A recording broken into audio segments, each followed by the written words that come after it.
Warga temukan pagar laut di Tangerang 600 meter, padahal kata TNI selesai dibongkar. Warga Desa Kohot, Kecamatan Paku Haji, Kabupaten Tangerang, Banten, dikagetkan dengan adanya pagar laut di pesisir Laut Tangerang. Pagar laut itu berada di perairan Kohot, di dekat lokasi yang pernah ditinjau oleh Menteri Agraria dan Tata Ruang Kepala Badan Pertanahan Nasional, Nusron Wahid. Seorang warga Kohot, Aman Rizal, kepada Kompas.com melalui sambungan telepon Rabu, tanggal 19 Maret tahun 2025, mengatakan pagar itu bukan temuan baru.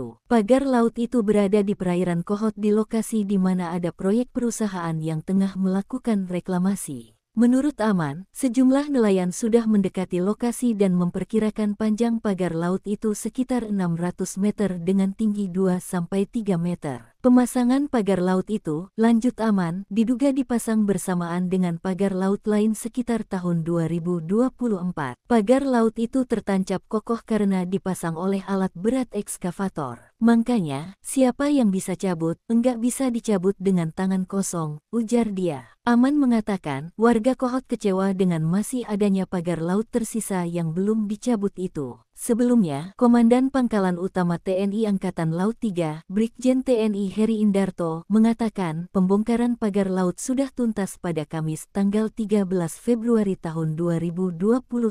Menurut Heri, pagar laut sepanjang 30,18 km dari Tanjung Pasir, Kecamatan Teluk Naga, hingga Pulau Cangkir, Kecamatan Kronjo, sudah dibongkar seluruhnya.